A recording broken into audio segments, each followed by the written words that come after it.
Continuação do livro Geração Ansiosa, parte 1. A onda gigante.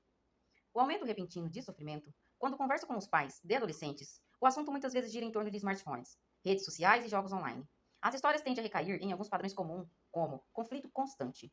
Pais tentam estabelecer regras e limites, porém são tantos os dispositivos, tantas as discussões sobre por que determinadas regras precisam ser flexibilizadas, e tantas as maneiras de controlá-las, que a vida familiar passa a ser dominada por discordâncias quanto ao uso da tecnologia. Manter rituais familiares e conexões humanas básicas pode ser como tentar resistir a uma onda gigante, capaz de levar consigo tanto pais quanto filhos. As questões da maioria dos pais com quem converso não se concentram em um transtorno mental diagnosticado.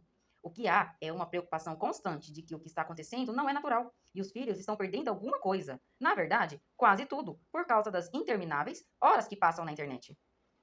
Às vezes, no entanto, as histórias são mais pesadas. Alguns pais sentem que perderam os filhos. Em Boston, certa mãe me contou dos esforços dela e o marido para manter Emily, sua filha de 14 anos, longe do Instagram, cujos efeitos nocivos sobre ela eram visíveis.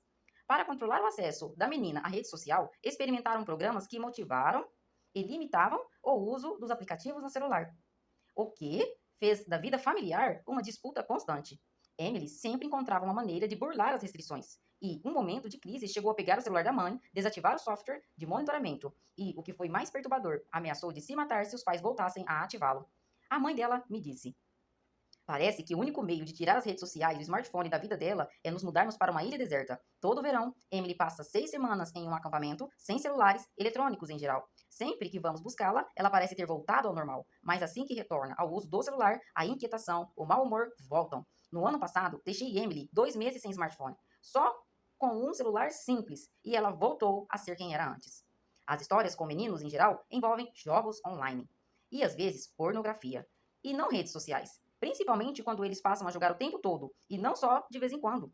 Um marceneiro me contou que seu filho de 14 anos, James, que tem um transtorno de espectro autista de nível 1, estava indo bem na escola antes da pandemia de Covid e no judô. No entanto, ele tinha 11 anos. As escolas foram fechadas e os pais compraram um PlayStation, porque o garoto precisava fazer alguma coisa enquanto estava confinado em casa. A princípio, o videogame até trouxe benefícios. James gostou de jogar e de poder se conectar com outras pessoas. No entanto, quando o menino começou a jogar Fortnite por longos períodos, seu comportamento mudou. Foi então que a depressão, a raiva, a indolência vieram com tudo. Ele começou a ficar descompensado com a gente. E o pai me contou: em uma tentativa de lidar com a mudança repentina de comportamento, o casal tirou todos os eletrônicos da vida do filho. O menino demonstrou sintomas de abstinência, incluindo irritabilidade e agressividade, e se recusava a sair do quarto. Embora os sintomas tenham ficado mais brandos após alguns dias, os pais se sentiam encurralados. Tentamos limitar o uso de videogame, mas ele não tem amigos, fora da internet. E então, até onde podemos ir? Independentemente do padrão ou da gravidade, o ponto comum de todas as histórias é a sensação de encurralamento e impotência dos pais. A maioria deles não quer que os filhos tenham uma infância baseada no celular, porém, de alguma maneira, o mundo se reconfigurou de tal forma que os pais que resistem condenam os filhos a um isolamento social. Nesse capítulo, apresentarei evidências de que há algo maior acontecendo, que alguma coisa mudou na vida dos jovens no início do ano de 2000 e acarretou uma deterioração de sua saúde mental antes de partir para os dados. Porém, quero dividir com você histórias de pais que sentem que seus filhos foram arrebatados dele e agora tentam recuperá-los. A onda começa a se formar. Não havia muitos indícios de uma crise iminente de saúde mental na adolescência nos anos 2000. Então, de repente, no início da década de 2010, as coisas mudaram. Cada caso de transtorno mental tem muitas causas, sempre com uma combinação complexa de genes, experiências na infância e fatores sociológicos. Vou me concentrar nos motivos pelos quais os índices de transtornos mentais da geração Z e de milênios mais novos crescem em muitos países entre 2010 e 2015, enquanto as gerações anteriores não foram igualmente afetadas. Porque houve um aumento internacional sincronizado nos índices de ansiedade e depressão entre adolescentes? Greg e eu terminamos de escrever A Superproteção da Mente Americana, no início de 2018. A figura, baseada em um gráfico incluindo nesse livro, dos dados de 2016, foi atualizada para mostrar o que aconteceu desde então. Todo ano, o governo americano conduz uma pesquisa com adolescentes perguntando questões relacionadas ao uso de drogas e saúde mental. Por exemplo, você já passou um longo período sentindo tristeza, vazio ou depressão? Ou perdeu o interesse pelas coisas de que costumava gostar? Considera-se altamente provável de que aqueles que respondem sim a mais de 5 das 9 perguntas sobre sintomas de depressão grave tenham passado por um episódio depressivo maior no ano anterior. Observa-se um aumento repentino e bastante significativo de episódios depressivos maiores iniciados por volta de 2012. E na figura 1, e na maioria dos gráficos a seguir, acrescentei um sobreado de 2010 e 2015 para que fique mais fácil visualizar se alguma coisa mudou ou não nesse período, que compreende o que chamo de grande reconfiguração. O aumento de meninas foi muito maior do que o aumento entre meninos, em termos absolutos. O número de casos adicionais desde 2010, de modo que essa linha se assemelha mais à forma de um taco de hóquei. No entanto, os meninos começam em um nível mais baixo que os das meninas, portanto, em termos relativos, a mudança percentual desde 2010, que sempre usarei como base, o aumento foi parecido em ambos os sexos, por volta de 150%. Em outras palavras, a depressão se tornou 2,5 vezes mais presente. Esse aumento foi observado em todas as raças e classes sociais. Parte dos dados de 2020 foi coletada antes e a parte depois do isolamento social devido à pandemia de Covid. E àquela altura, 1 em 4 adolescentes americanas havia passado por um episódio depressivo, maior do que o ano anterior. Também fica visível que as coisas pioram em 2021. As linhas se inclinam de maneira mais acentuada depois de 2020. No entanto, a parte mais significativa desse aumento ocorreu antes da pandemia. Figura 1. Porcentagem de adolescentes americanos entre 12 e 17 anos que tiveram pelo menos um episódio depressivo maior do que o ano anterior, conforme autorrelato, a partir de uma lista de sintomas. A natureza da onda. O que aconteceu aos adolescentes no início da década de 2010? Precisamos entender quem está sofrendo do quê e a partir de quando. Responder essas perguntas com precisão é de extrema importância para identificar as causas da onda e possíveis maneiras de revertê-la. Foi isso que a minha equipe se propôs a fazer, e este capítulo explicará em detalhes como chegamos às nossas conclusões. Encontramos pistas importantes para a resolução desse mistério, observando mais dados sobre a saúde mental dos adolescentes. A primeira delas é que o aumento está concentrado em transtornos relacionados à ansiedade e depressão, e recaem na mesma categoria psiquiatra, a dos transtornos internalizantes. Trata-se de transtornos dos quais a pessoa sente uma forte angústia e vivencia os sintomas internamente. Quem tem um transtorno internalizante sente emoções como ansiedade, medo, tristeza e desesperança. Rumina as coisas. Muitas vezes evita o envolvimento social. Já os transtornos externalizantes são aqueles em que a pessoa sente uma forte angústia e direciona os sintomas e as relações a outras pessoas, ou seja, no exterior. Entre eles estão desvios de conduta, dificuldade de lidar com a raiva, tendências de violência e necessidade de correr riscos. Em diferentes idades, culturas e países, meninas e mulheres apresentam índices altos de transtornos internalizantes, enquanto meninas e homens apresentam índices mais baixos de transtornos externalizantes. Dito isso, dois sexos sofrem de ambos e têm manifestado mais transtorno internalizantes e menos transtornos externalizantes desde o início da década de 2010. Na figura 2, que mostra a porcentagem de universitários que afirmam ter recebido o diagnóstico de um profissional na área de saúde mental, é possível ver a explosão do número de transtornos internalizantes. Os dados são de pesquisas padronizadas realizadas por universidades americanas e reunidos pela American, Associação Americana de Saúde Universitária, ou ASHA, na sigla em inglês. As linhas que indicam depressão e ansiedade já partem de um nível muito mais alto do que a de outros diagnósticos, então sofrem um aumento maior que as outras em termos tanto relativos quanto absolutos.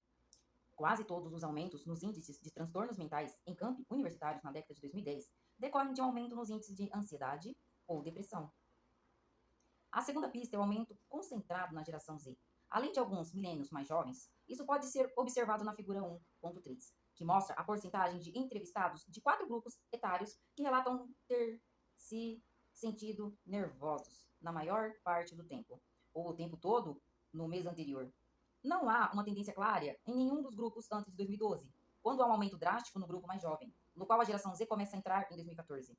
Também há um aumento no segundo grupo mais jovem, composto sobretudo de milênios, embora não na mesma medida, e dois grupos mais velhos se mantêm relativamente estáveis, com uma leve ascensão entre a geração Z, nascida entre 1965 e 1980, e um leve declínio entre os baby boomers, nascido em 1946 e 1964. O que é a ansiedade? A ansiedade está relacionada ao medo, porém não é a mesma coisa. A quinta edição revisada do Manual Diagnóstico e Estatístico de Tratamentos Mentais define como reação emocional a uma ameaça iminente, seja real ou percebida. Enquanto a ansiedade é uma antecipação de uma ameaça futura, ambos podem ser reações saudáveis à realidade, porém, quando excessivos, podem se tornar transtornos. A ansiedade e os transtornos associados a ela parecem ser um transtorno mental que define os jovens de hoje, em meio a uma variedade de diagnósticos de saúde mental. ou de ansiedade foram os que mais cresceram, seguidos dos de depressão. Como se vê na figura, um estudo de 2022 com mais de 37 mil alunos cursando o ensino médio em Wisconsin apontou um salto de prevalência da ansiedade de 34% em 2012 para 44% em 2018, com aumentos maiores entre adolescentes mulheres e LGBTQIA+. Em um estudo de 2023 com universitários americanos, 37% dos entrevistados relataram sentir ansiedade sempre ou na maior parte do tempo, enquanto outros 31% relatam se sentir assim cerca de metade do tempo. Isso significa que apenas um terço dos universitários disse se sentir ansiedade em menos da metade do tempo ou nunca. O medo talvez seja a emoção mais importante para a sobrevivência no reino animal. Num mundo cheio de predadores, quem reage rapidamente tem maiores chances de transmitir os seus genes. Na verdade, responder depressa a ameaças é tão importante que o cérebro dos mamíferos podem reagir aos medos antes mesmo que as informações de seus olhos cheguem aos centros visuais na parte posterior do cérebro, para ser totalmente processadas. É por isso que sentimos uma onda de medo ou saímos da frente de um carro antes mesmo de estar conscientes de que vemos. O medo é um alarme conectado a um sistema de resposta rápida. Quando uma ameaça passa, o alarme para de tocar, os hormônios do estresse param de circular e a sensação de medo se esvai. Embora o medo acione todo o sistema de resposta no momento do perigo, a ansiedade desencadeia partes desse mesmo sistema quando uma ameaça é percebida como possível. É saudável sentir ansiedade e ficar alerta quando você encontra uma situação na qual o perigo pode estar mesmo à espreita. No entanto, quando nosso alarme é ativado com frequência por eventos corriqueiros, incluindo muitos que não representam uma ameaça real, ficamos num estado de angústia constante. É assim que a ansiedade comum, saudável e temporária se transforma em transtorno de ansiedade. Também é importante frisar que nosso alarme não é apenas um dispositivo que evoluiu com uma resposta de ameaças físicas. Nossa vantagem evolutiva veio de um cérebro maior e de uma capacidade de construir grupos sociais fortes, o que nos deixou especialmente sintonizados a ameaças sociais, como passar vergonha ou ser excluído. Muitas pessoas, em especial adolescentes, se preocupam com a ameaça da morte social, mais do que com a morte física. A ansiedade afeta o corpo e a mente de várias maneiras. Ela pode se manifestar no corpo como uma tensão, ou um aperto, ou como um desconforto do abdômen e na cavidade torácica. Emocionalmente, a ansiedade é vivenciada como medo, preocupação, passado um tempo, exaustão. Em termos cognitivos, muitas vezes fica difícil pensar com clareza e a pessoa mergulha na ruminação improdutiva ou no tipo de distorção de pensamento que é o foco da terapia cognitivo-comportamental, como catastrofização, generalização e pensamento discotônico. Esses padrões de pensamentos distorcidos muitas vezes provocam sintomas físicos desconfortáveis em pessoas com transtorno de ansiedade, que por sua vez levam a sentimentos de medo e preocupação, que por seu turno desencadeiam mais pensamentos ansiosos, perpetuando um círculo vicioso. O segundo transtorno psicológico mais comum entre os jovens de hoje é a depressão, como fica claro na figura 1.2. A categoria psiquiátrica principal nesse caso é o transtorno depressivo maior, TDM. Os dois sintomas-chave são humor depressivo, sensação de tristeza, vazio, desesperança, e perda de interesse ou prazer na maioria das atividades, ou em todas elas. Quando aborrecidos, insulsos, triviais e inúteis, me parecem todos os usos deste mundo, diz Helmut, imediatamente após lamentar a proibição de Deus ao suicídio. Para um diagnóstico de TDM, esses sintomas devem aparecer de maneira consistente ao longo de pelo menos 2 semanas. Eles são muitas vezes acompanhados por sintomas físicos, incluindo perda ou ganho de peso, diminuição ou aumentos significativos do número de horas de sono e fadiga, e por confusão mental, inclusive dificuldade de se concentrar, insistências nas próprias transgressões ou falhas, o que causa sentimento de culpa e muitas distorções cognitivas que a TCC procura compensar. Pessoas com um transtorno depressivo têm maior propensão à ideação suicida, porque parece que o seu sofrimento nunca terá fim, e a morte é um fim por só. Um traço da depressão muito importante para nós aqui é a conexão com os relacionamentos sociais. As pessoas têm maior propensão a sofrer depressão quando se tornam ou se sentem menos conectadas socialmente. E a depressão, por sua vez, faz com que elas tenham menor capacidade e interesse de buscar essa conexão. Como no caso da ansiedade, ocorre um vínculo vicioso. Por isso, ao longo deste livro, darei atenção especial à amizade e aos relacionamentos sociais. Veremos como a infância baseada no brincar nos fortalece, enquanto a infância baseada no celular nos enfraquece. Não tenho uma tendência geral à ansiedade ou à depressão. No entanto, sofri de ansiedade prolongada em 3 momentos da minha vida e tive que ser medicado. Uma vez, fui inclusive diagnosticado com um transtorno depressivo maior. Portanto, até certo ponto, me identifico com essa condição pela qual tantos jovens estão passando. Sei que adolescentes com um transtorno de ansiedade ou depressão não podem simplesmente sair dessa ou ser mais fortes. Ambos os transtornos são causados por uma combinação de genes, o que significa que algumas pessoas têm uma predisposição maior a eles. Padrões e pensamentos que podem ser aprendidos e desaprendidos. E condições sociais ou ambientais. No entanto, como os genes não mudam, entre 2010 e 2015, precisamos descobrir quais padrões e condições sociais e ambientais se alteraram a ponto de originar a atual onda gigante de ansiedade e depressão. Fim do capítulo.